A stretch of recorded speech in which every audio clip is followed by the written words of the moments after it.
ഇപ്പൊ ലളിതാ സഹസ്രനാമത്തിലെ ആദ്യത്തെ നാമമായിരിക്കുന്ന ശ്രീമാത എടുക്കുകയാണെങ്കിൽ പ്രപഞ്ചത്തിന്റെ അമ്മയാണ് ദേവി. ഇതിന്റെ സൂക്ഷ്മ രൂപത്തെ അറിയണമെങ്കിൽ ഈ എന്താ പറയാ ഈ നാമത്തെ ശ്രീമാത അസ്ഥി എന്ന് പറയണം. എന്താണ് അസ്ഥി എന്ന് പറഞ്ഞാല്?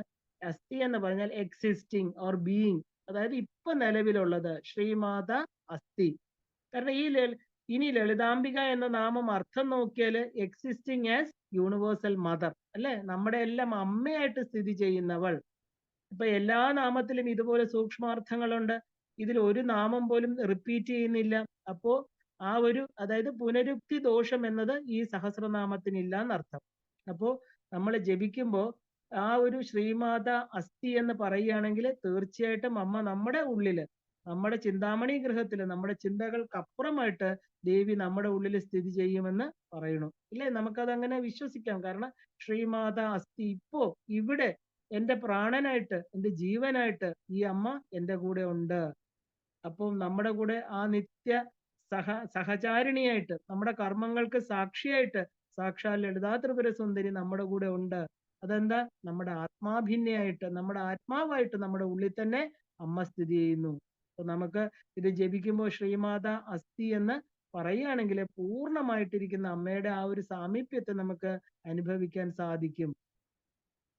ലളിതാ സഹസ്രനാമത്തിൽ ആദ്യമായിട്ട് അവതരിപ്പിച്ചത് എവിടെയാണെന്ന് ചോദിച്ചാല് ആ ദേവിയുടെ ആ അനുപമമായിരിക്കുന്ന ബ്രഹ്മാണ്ട സഭ എന്ന് പറയുന്ന റോയൽ കോർട്ട്, അതിനെയാണ് നമ്മൾ ചിത് സഭ എന്ന് പറയുന്നത്. ഇപ്പൊ എല്ലാ ദേവീ ദേവന്മാരും അവരുടെ സ്ഥാനങ്ങളിൽ സന്നിഹിതരായിരുന്നു.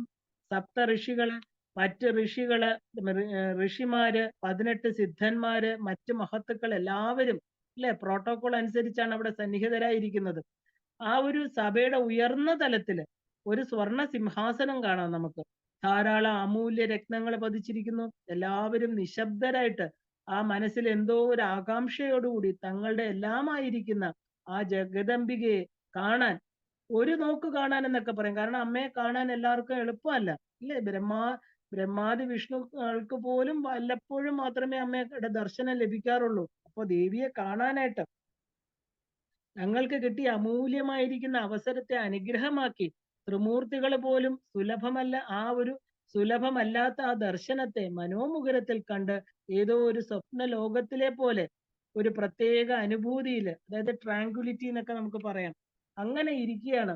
പെട്ടെന്ന് അലൗകികമായിരിക്കുന്ന ഒരു സൗരഭ്യം അവിടെയെല്ലാം പരക്കുന്നു.